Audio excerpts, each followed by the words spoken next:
Bismillahirrahmanirrahim. Welcome to the course code ENG 455. Today's lecture number 12.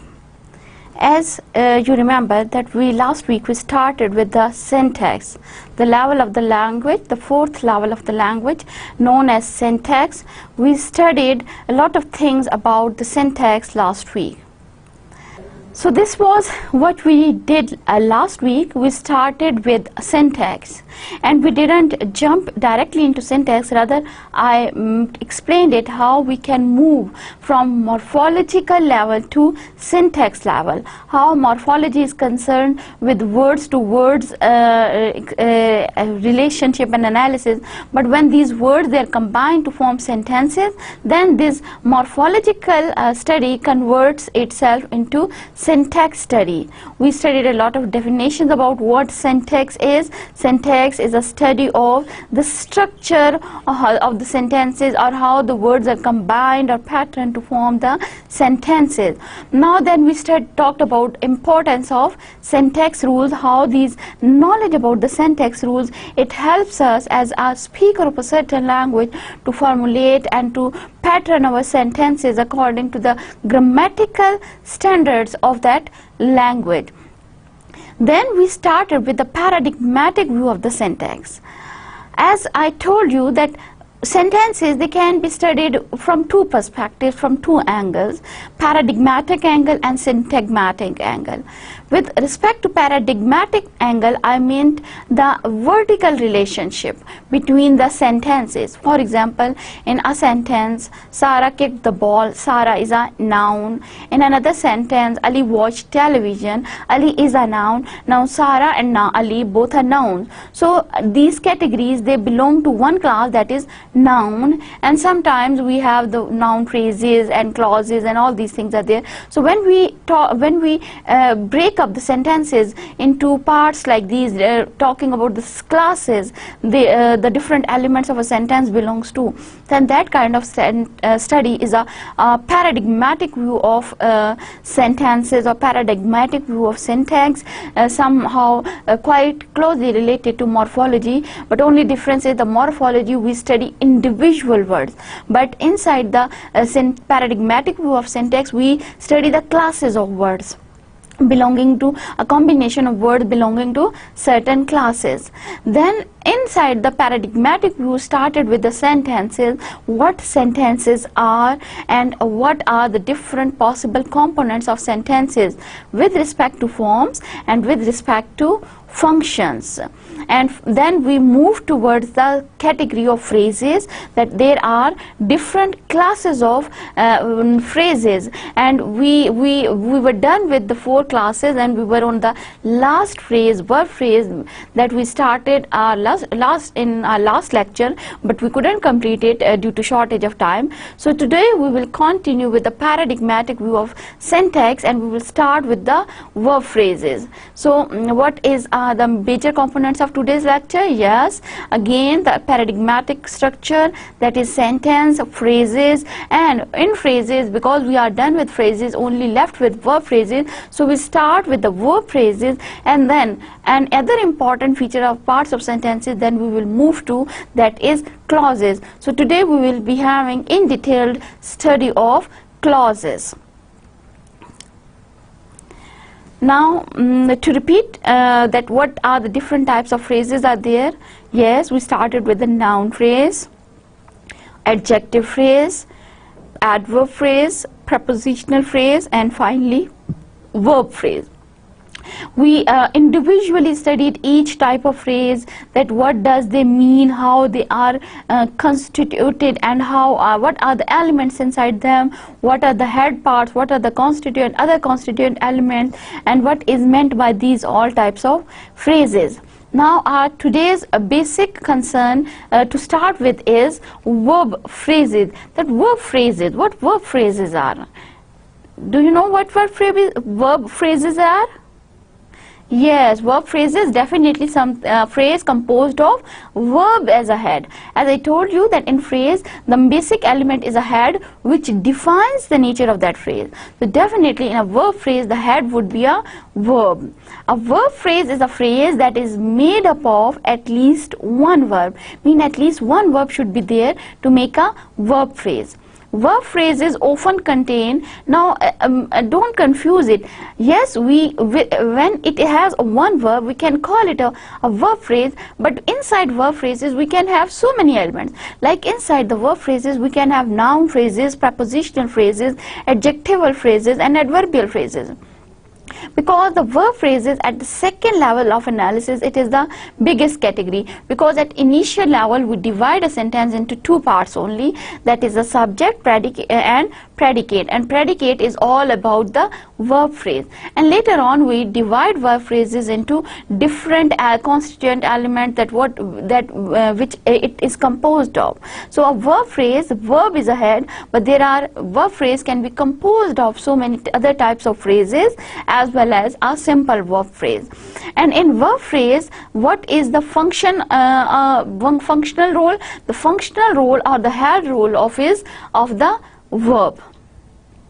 Now, because verb phrases are the most important part of the sentences or the phrases, then it's very important to know some types of the verbs. I will today explain only some major types of verbs to just revive your knowledge about the categories of phrases. Now, verbs can be classified into many different ways, and we distinguish different types of verbs. We can classify verbs according to the meanings and functions, and according to meaning and function there are three types of verbs: lexical verbs, linking verbs and auxiliary verbs. Then we can also divide and classify the verbs according to the number of objects it requires, and on the basis of this distinction we can divide verbs as intransitive verb, transitive verbs and ditransitive verb. And finally, according to the form, according to the structure of verb, we can have the categories like finite and non-finite verbs. So what are these different types of verbs? Definitely I will explain, will provide you a little bit explanation of these different categories of verbs and their with examples as well. So we'll start with the first type. Our first types is when verbs, they are divided according to the meanings and the functions they have inside the sentences. The first category in this regard is of lexical verbs. Now, what are the lexical verbs? As the name makes it clear, the lexical verbs, they are the major content verbs, and they have the main role inside the sentences. They are the main verbs that add the primary meaning. Our main clause must have one and only one lexical verb. Now, the lexical verbs, they do not only provide with the primary meanings of action inside a sentence, but there is another important value of lexical verbs. What is that? That inside a clause, we can have only one and only one kind of lexical verbs. We can, along with that lexical verbs, we can have other types of verb like linking or helping verbs, but we cannot have any two linking verbs together, lexical verbs together within a clause. Now, example is I read a novel. Now, look at the word read. Read is a basic action word, the basic lexical verb. So this is a lexical verb. We can have so many examples from our life of these lexical verbs, like I watch television. So watch is a lexical verb. I speak English. Now speak is a lexical verb. I play hockey. The play is a lexical verb. So I mean, to make it clear that lexical verbs are actually the main verbs or the action verbs. Usually they are the action verbs involving certain sort of physical or mental activity, and they are the main, they provide with the main and primary meaning of the action. Then there is another category of verbs according to meanings and functions, that is of linking verbs. Now, as the name makes it clear, linking verb, so what function they would have? Definitely, the function of linking. So linking verbs are verbs that do not add much meaning. I mean, their basic purpose is not that they do not provide us with any basic meaning like the lexical verbs, but yes, what they do, they link, they provide a link between the subjects and subject complements. Now what are the examples? For example, Peter became bored. Now became over here is a linking verb because it is linking what Peter became. Yes, if you look at the sentence, Peter became bored. Now what Peter became, that is bored. So it is linking the subject with the subject complement. Bored over here is a subject complement and Peter is the subject. So its role of this verb became is of linking. So it is a linking verb. Then there is another category that is of auxiliary verbs. Auxiliary verbs, usually with respect to our English grammar knowledge, we call them modals. Their role is basically to help lexical or linking verbs. Mean they do not exist independently. Yes, they sometimes, if they are existing independently, they do not remain auxiliaries, rather they become linking verbs. I will explain it how, but let me first finish with this auxiliary verbs. Now the auxiliary or the verbs, they are actually the helping verbs, or they are called modals. What they do, they add grammatical information. Yes, this is their basic role. They provide with grammatical information, like if I want to make it a sentence of a tense, a past tense or a future tense or a future continuous tense. So their basic role is to provide information of that tense, or what I can say that they provide the information about modality or the aspect. Now example, it rains. Now rains is a simple lexical verb. But now to make it a sentence of a present continuous tense, what I will say? Yes, it is raining. Now raining is still my main verb, my lexical verb. What about is?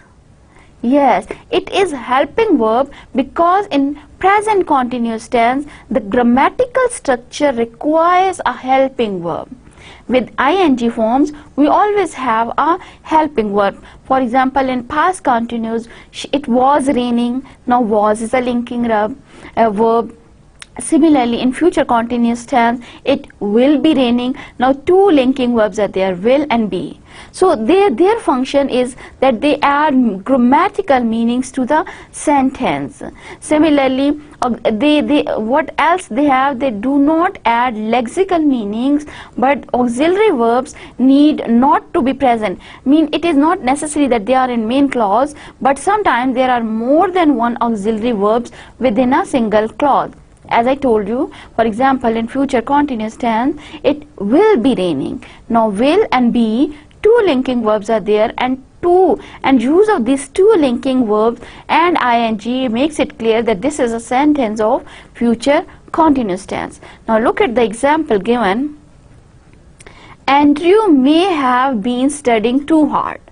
Now studying, as you know, this is our lexical or main verb. But what about this? May, have and been. These are all adding information about the tense, that which tense it is talking about. Have been, yes, what tense? And ing, present perfect continuous, good.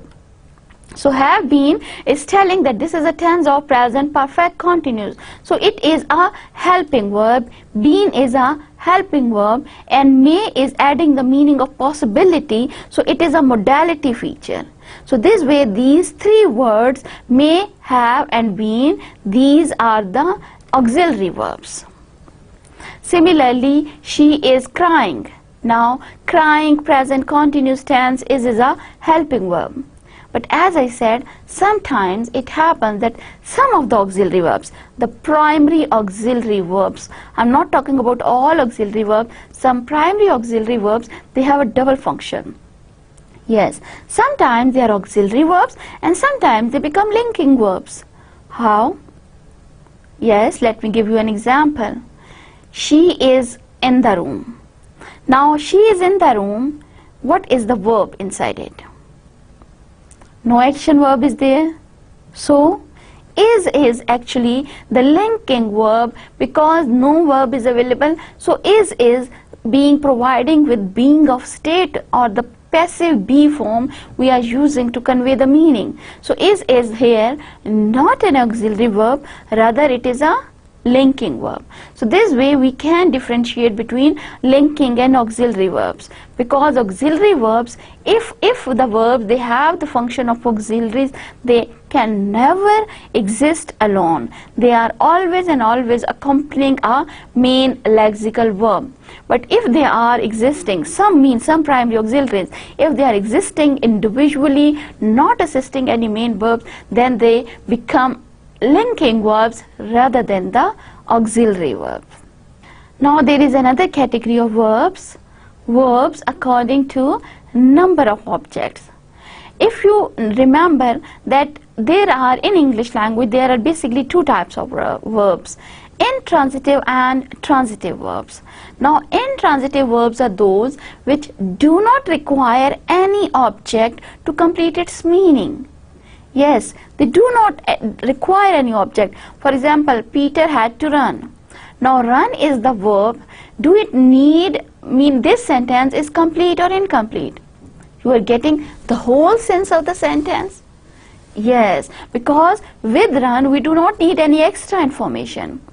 And take another example, Sarah slept. Yes, we do not need any other information that how she slept, where she slept and why she slept. We do not need any sort of object to accompany this verb. So the verbs which do not require any object, they are known as intransitive verbs. On the other hand, there is another category of verbs which always and always require an object to convey their meanings.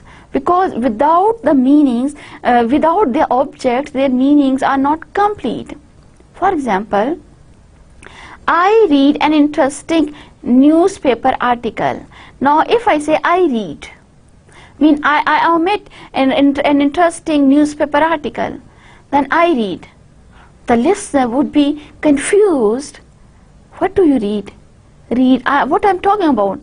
Do I read a book? Do I read a newspaper?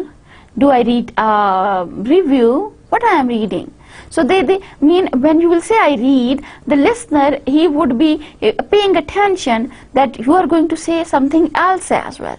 Yes, such verbs, they always require the object to complete the information. Now take another example. Peter looks after. Looks after what?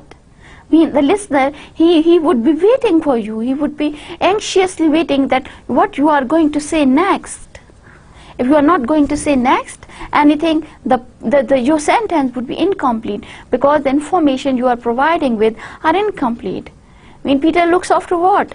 So to complete such sentences, you need an object with the verb. Peter looks after his brother. Now his brother is the object that he takes care of. So this way, these are the verbs which always and always require an object to complete their meaning. I can give you another example that I think we have studied somewhere back, that for example, Peter found. Now Peter found what? Peter found a book, Peter found a ball, Peter found a door, Peter found a key. So many things, so many guesses could be there on the part of the listener. So in such cases, you need to make it clear. You need to provide with the object, along with the verb, to provide a complete meaning. Such categories of verbs are known as transitive verbs. Now there is another category as well, ditransitive. Now die, what does the die mean?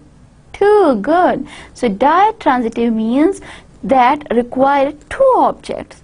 Transitive requires only one object with the verb. Ditransitive verbs require two objects with the verb to complete the meaning. And because their meanings are incomplete without two objects, one can be the direct object and one can be the indirect object. Now can you think of some examples where we need with the verb two objects? No? Okay, let me give you. Look at these examples. I told. Now I told what? To whom? If I am telling you, I told. You would be waiting what I'm going to say. I told what to whom? And I told whom what? So I have to provide with the double objects. Number one, to whom I told something, and the second thing, the thing I told him or her. For example, I told a secret to my sister. Now a secret, one object, to my sister, another object. So it requires two objects. Similarly, another example, Pam gave. Now Pam gave what to whom? For example, so now again we need two objects. One, to whom I gave something, and the second, the thing that I gave. And now Pam gave a present to his friend. Yes, it could be. Pam gave a present to my brother. Yes. Pam gave a book to the librarian. Yes, these kind of verbs, they require double objects to provide and to complete information. So these verbs are known as ditransitive verbs. Now there is another category of verbs that is according to form, according to the structure of verbs. There are two types of verb, finite verbs and infinite verbs. Now what are the finite verbs? Finite verbs are verbs that are inflected for tense, person and number.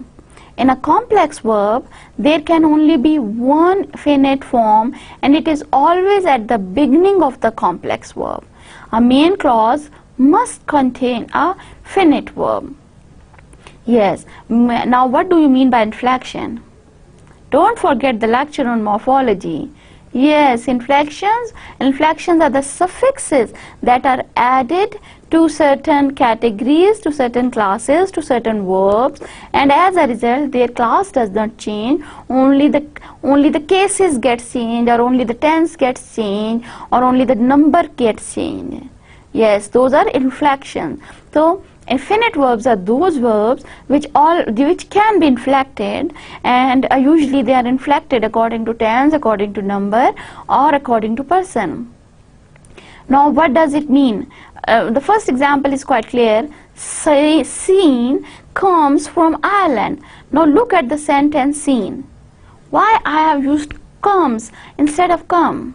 Yes, because I have the singular subject seen is over here, and we know according to grammatical knowledge of English language that with singular subjects we in present, simple present tense, we add s to the endings of verbs to accompany this singular subject. So that's why we have inflected the verb with s. Similarly, for continuous tenses, we inflect verbs with ing form. So different possibilities are there, but whenever we inflect, we use an inflection with the verb for certain reasons, these such cases are known as the finite verbs. Now another example, Laura should stay home. Now should is I am using over here as finite, because I am going to say something which is inflected, because I want to convey the meaning with help of this should. Yes, with help of should. Another example is that he celebrated his birthday yesterday. Now why I am not saying celebrate? Good, because it is a sentence of past tense. So ed accompanying with celebrate is actually telling me the tense of the sentence. So such verbs which are inflected for certain reasons are known as finite verbs. Now there is another category of verbs which are known as infinite verbs.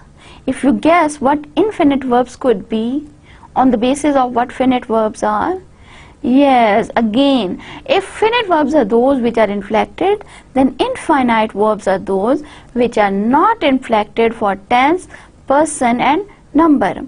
In a complex verb, there can be several non-finite forms. In main clause, the non-finite forms always follow a finite verb.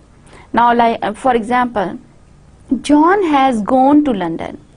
Now, gone is a non-finite verb. By can you use any inflection with gone? Can you say gones? Can you say goned? No, not possible. You cannot inflect it anymore. So such forms, they are known as non-finite verbs. Another example is she gave me a present. Now gave, I know that with give I can use s or ing or any other inflection, but gave is a second form of verb for give, cannot be inflected any further.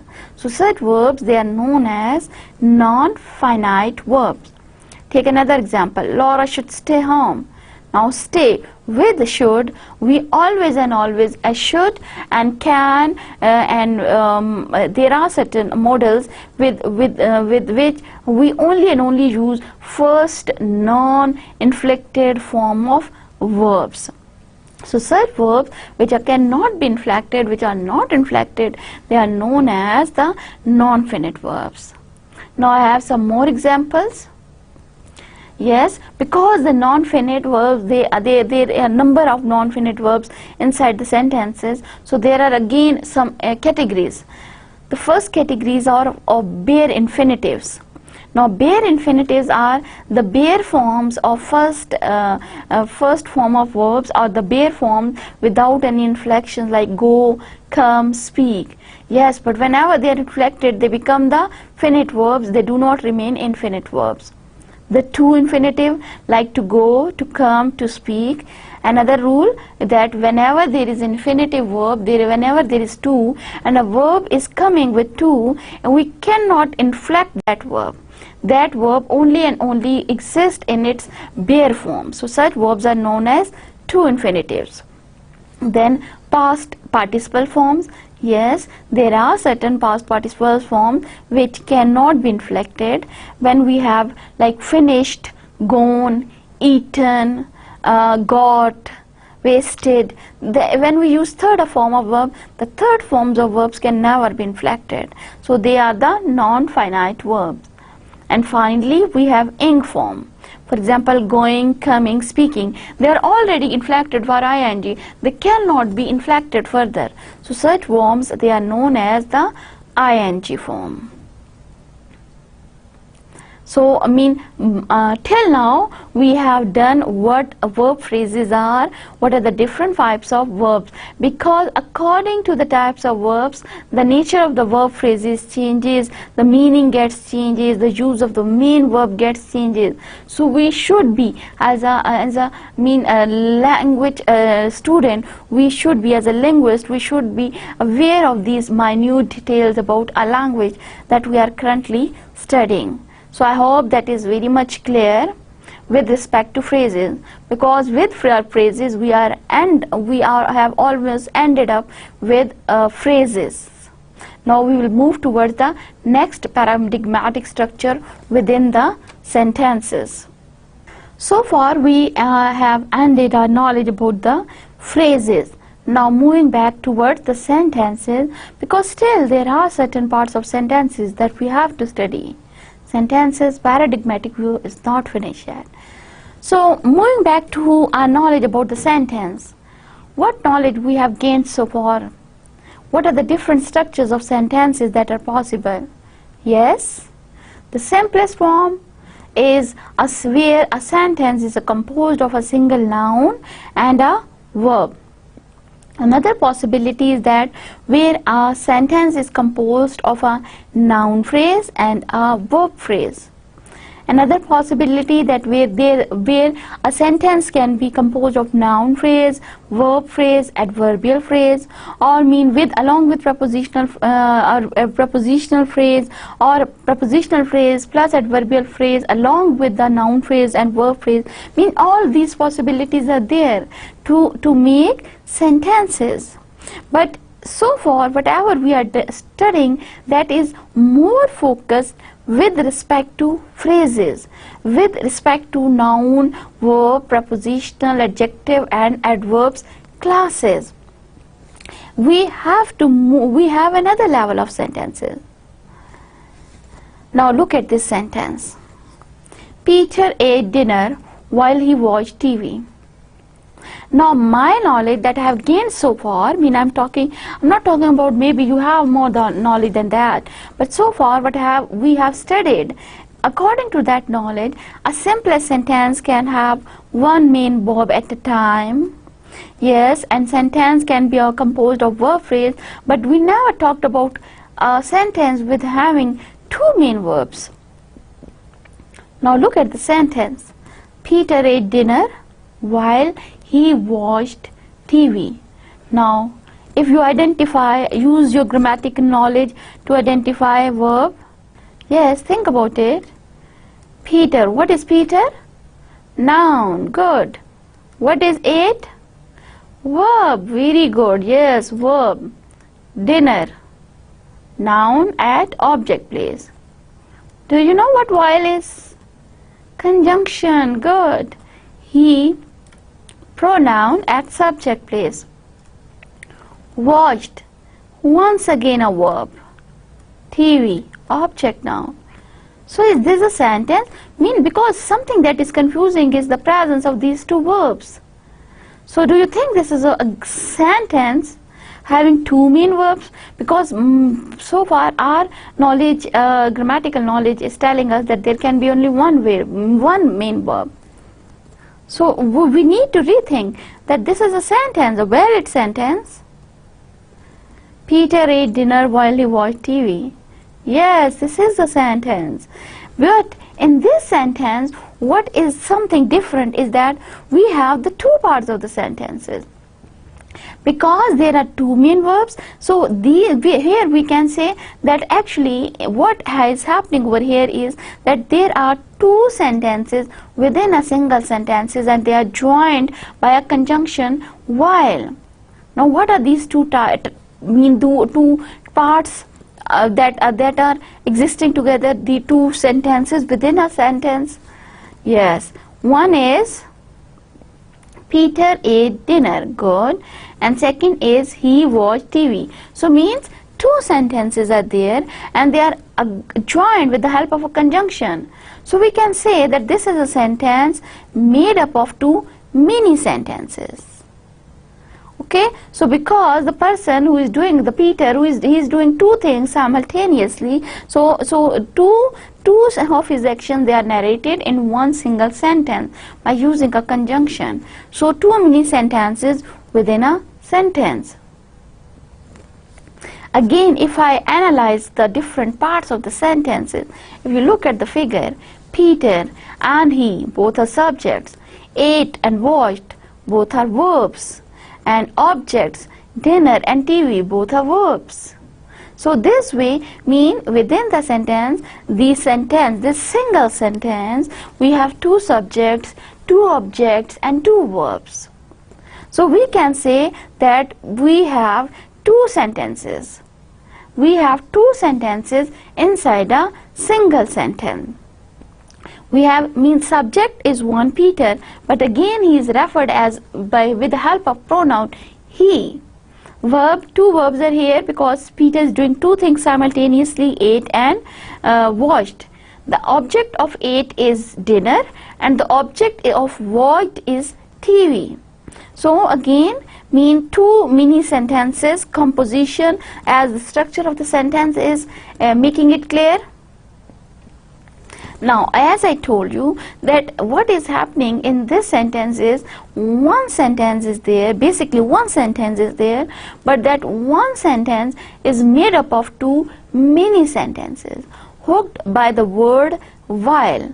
As I know what is a while? Conjunction, a joining word, because the role of conjunctions are to join sentences or clauses or phrases. So, Peter ate dinner while he watched TV. Now two mini sentences, so we have two units. In one unit we have subject, verb, and then object, complement or article. within a sentence are called clauses. So now actually, to make it clear that when we get within a single sentence, if we can get two sentences, then keep this thing in mind in terminology, in English grammatical terminology, such parts of sentences which can be called as mini sentences, they are known as clauses. So now we are moving towards another parts of sentence, another structure within the sentence that is known as clause.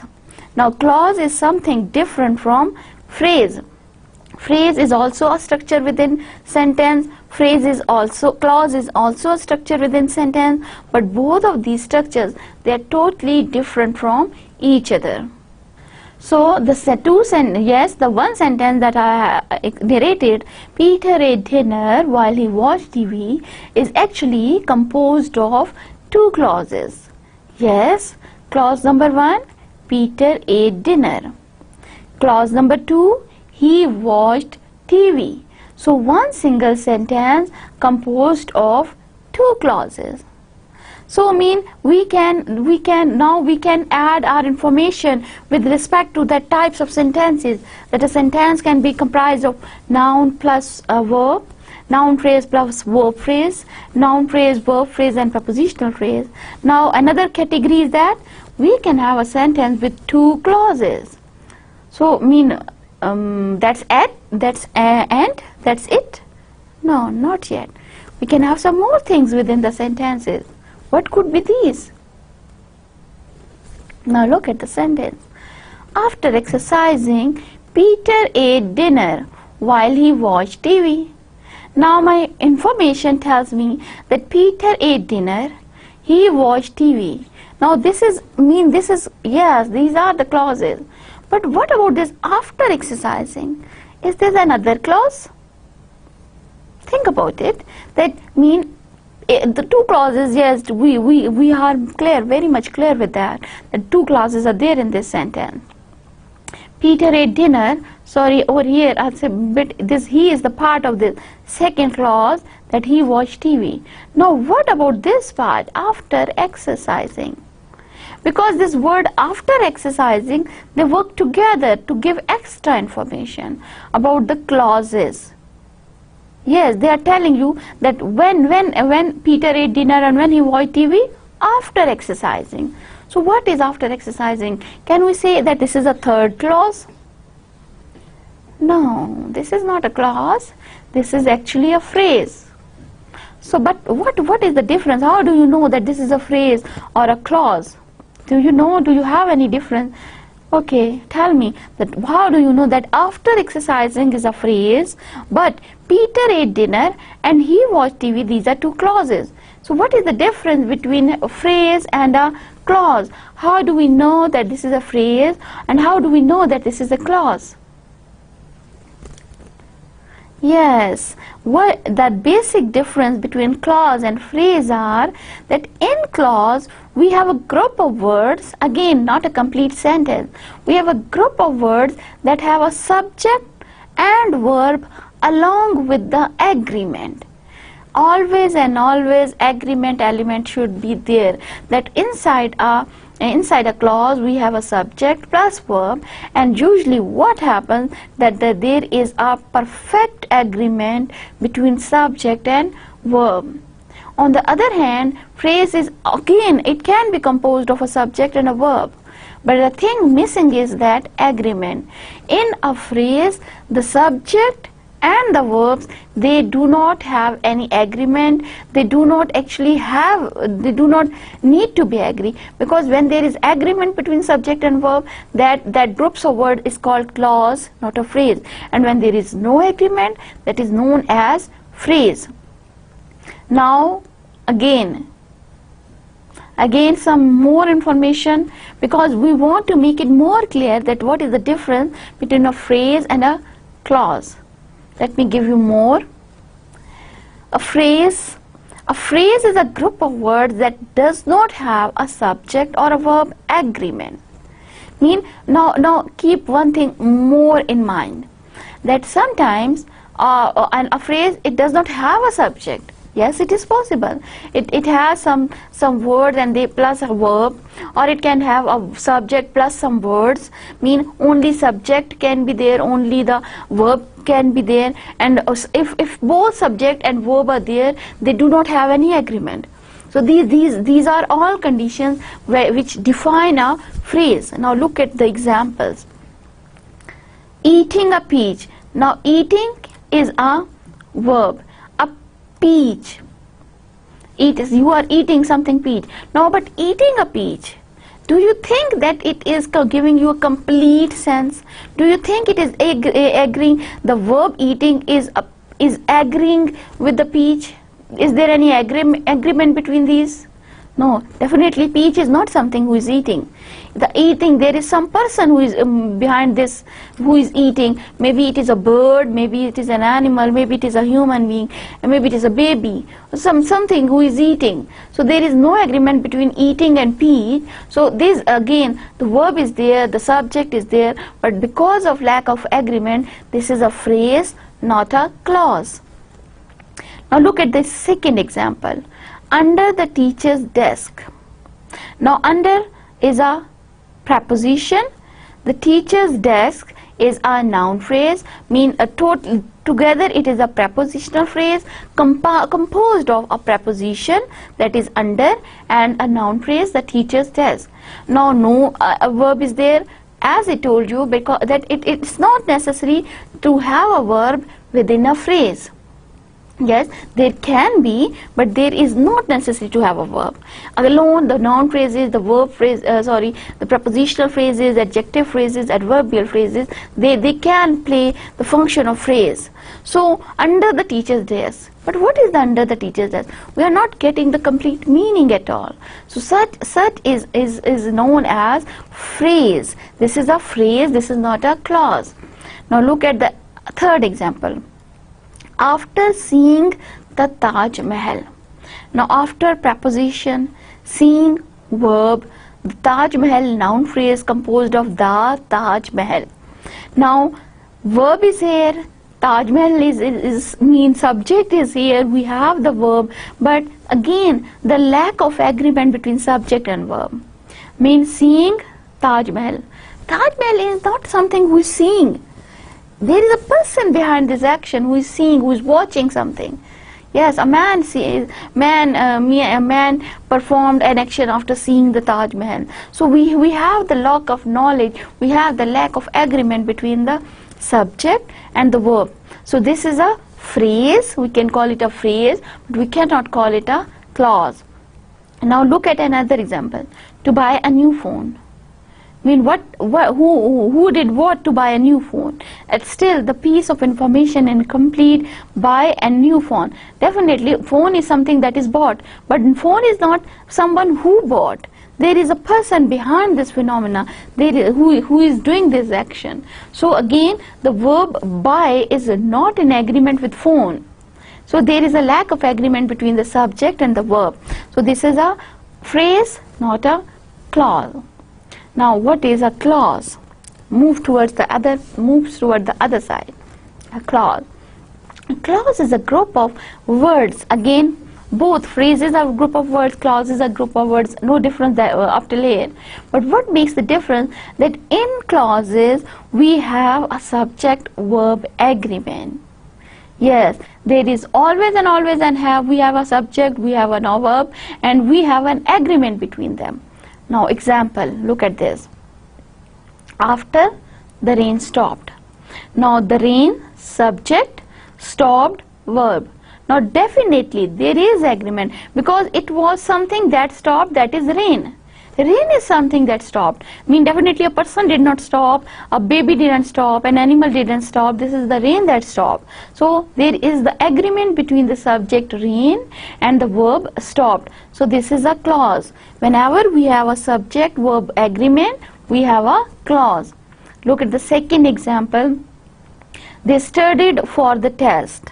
Now they, subject, and studied.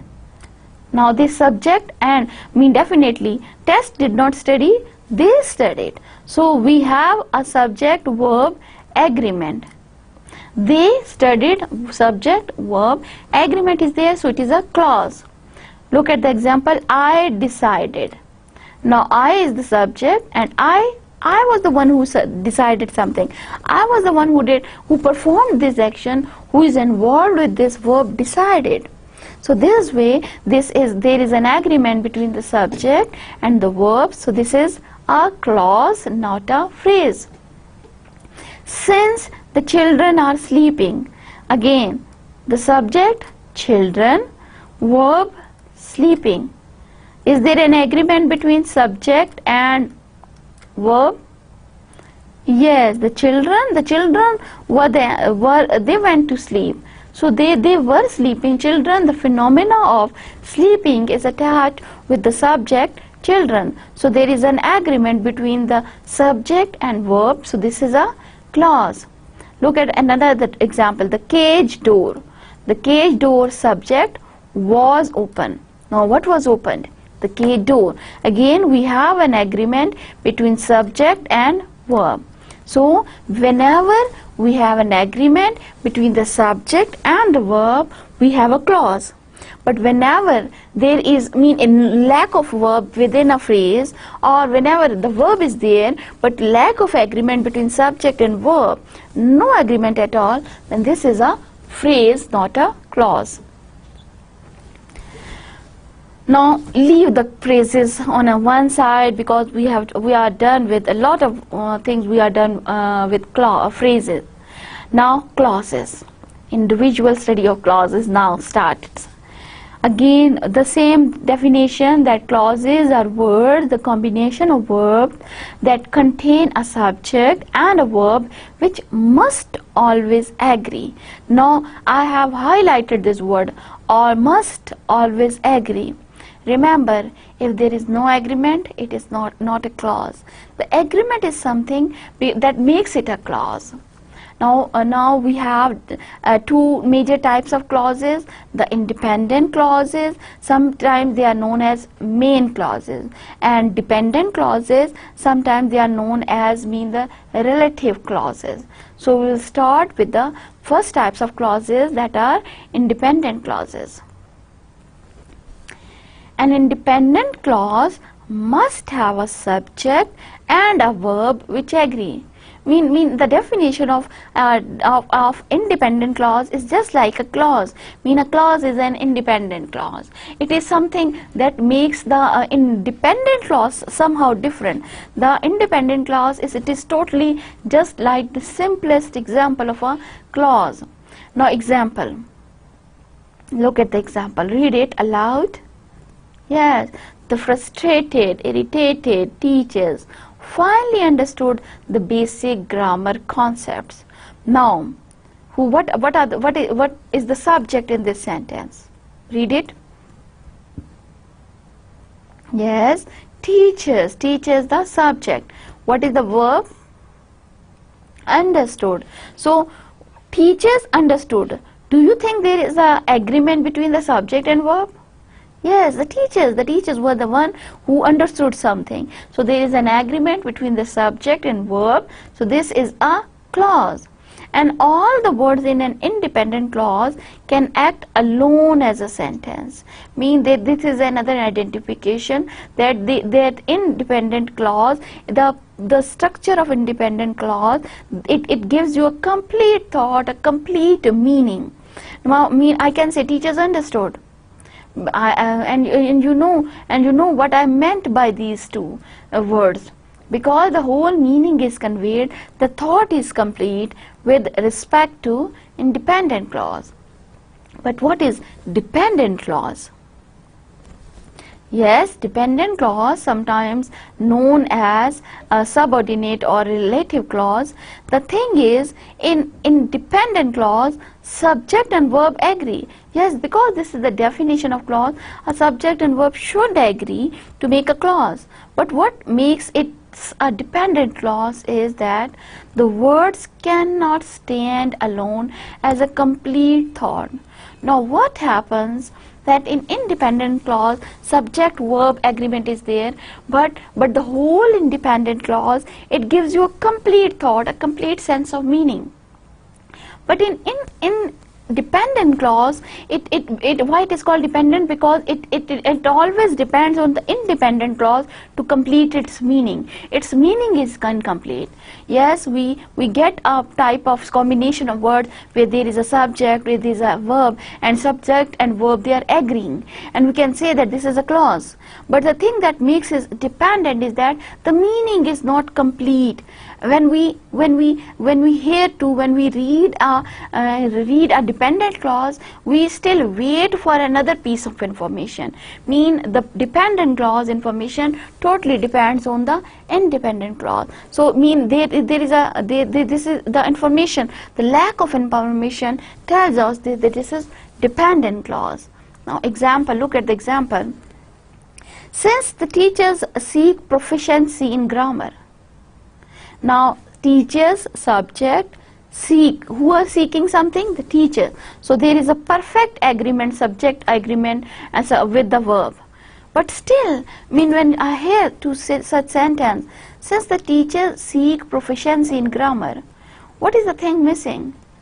Yes, the information is not complete. The listener, he would be waiting for the remaining part of the sentence. Since the teacher seeks proficiency in grammar, what did they do?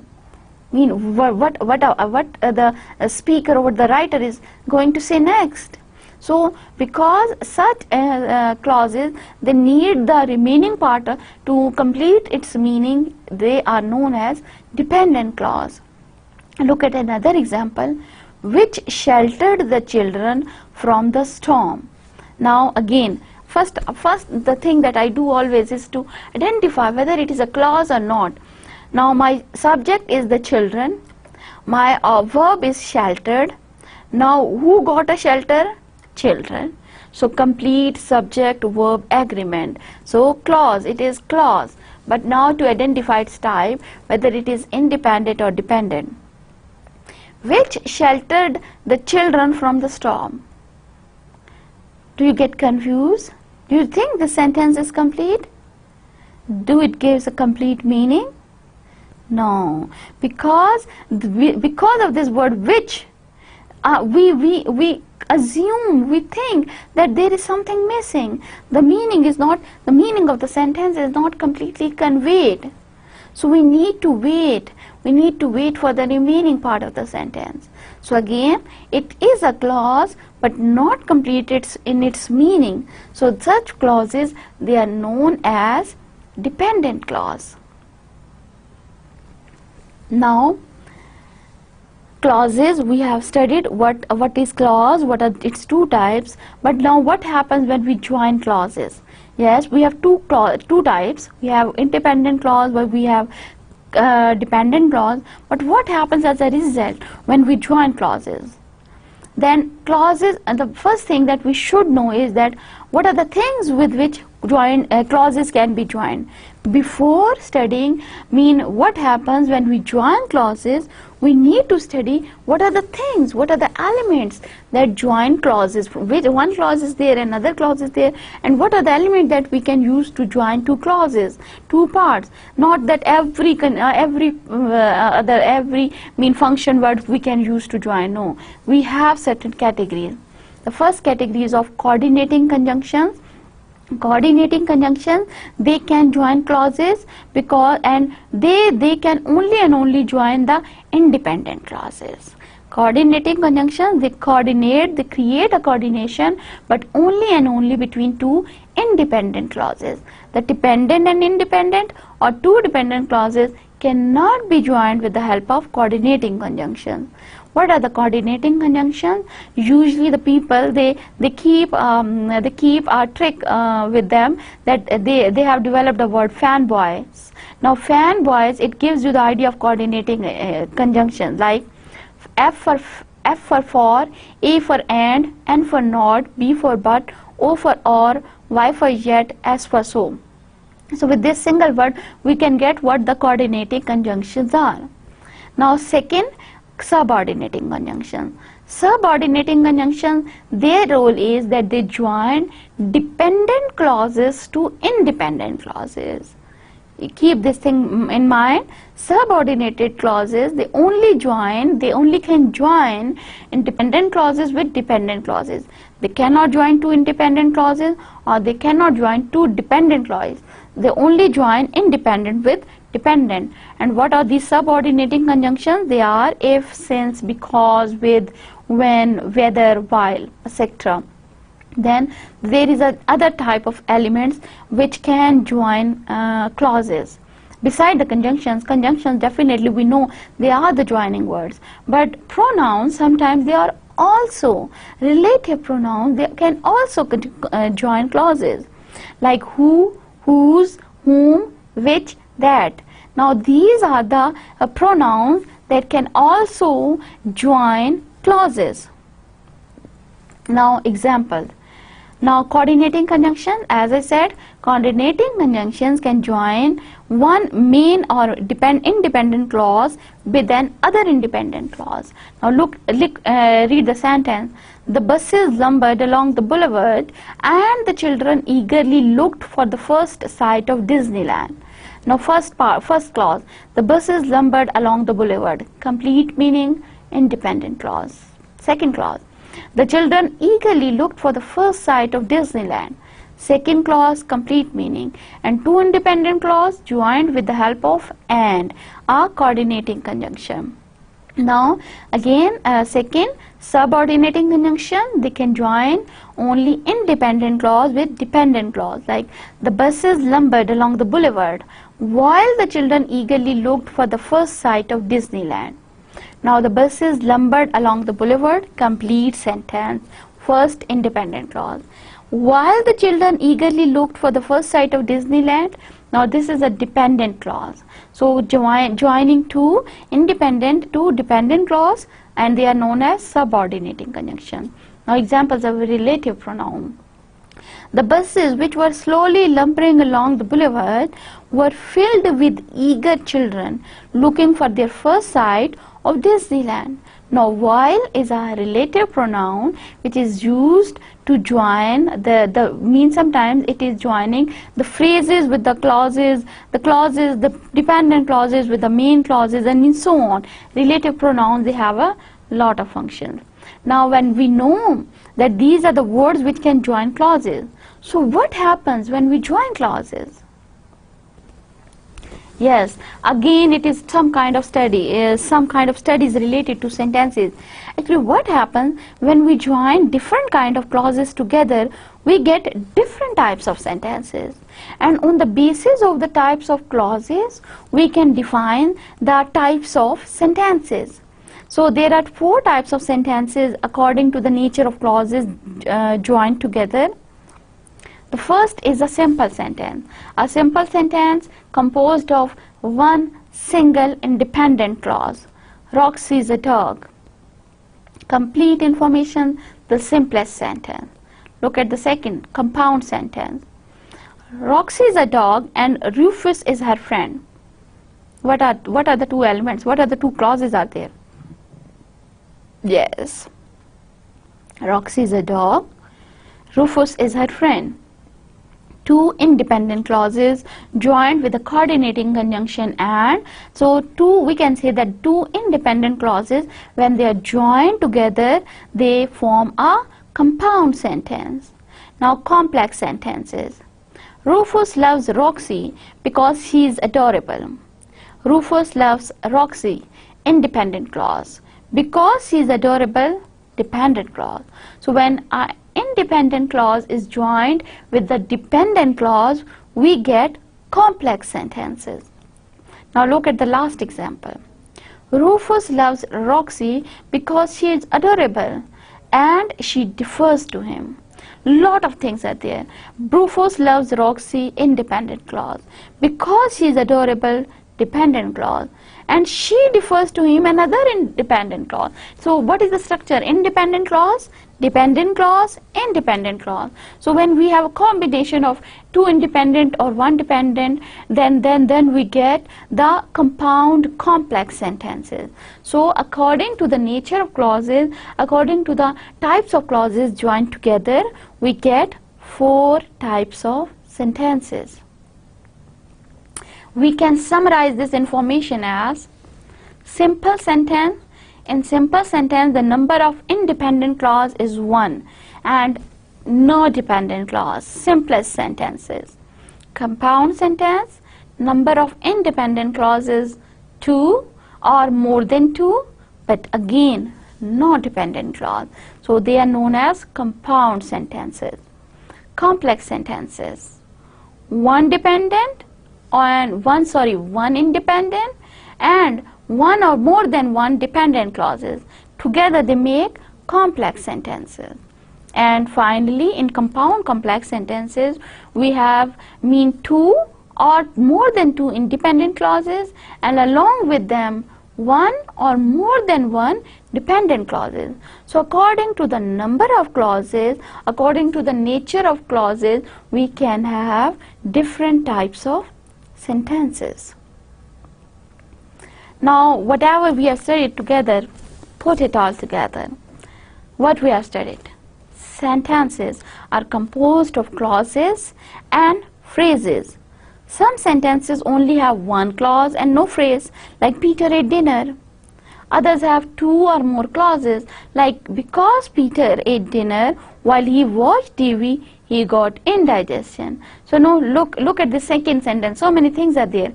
Because Peter ate dinner, dependent clause. While he watched TV, so dependent clause and independent clause. He got dependent clause, and he got indigestion, independent clause. So dependent, and one independent. So together they are making complex sentences. So according to the in a sentence we can have number of phrases, number of clauses. So many things can be there to make different types of sentences. Now we can have also sentences where both things are there. We can have clauses inside the sentences. At the same time we have phrases. Now yes, look at the example. After exercising at the gym across the street, Peter ate dinner in the kitchen while he watched TV. Now what are the things over there? Sorry, over here the one thing is there that this is a complete. Yes. Now after exercising, alone a phrase, at the gym a phrase, across the street a phrase. After exercising, at the gym, across the street, there are different phrases over there. Peter ate dinner in the kitchen. Now Peter ate dinner in the kitchen. Peter ate dinner.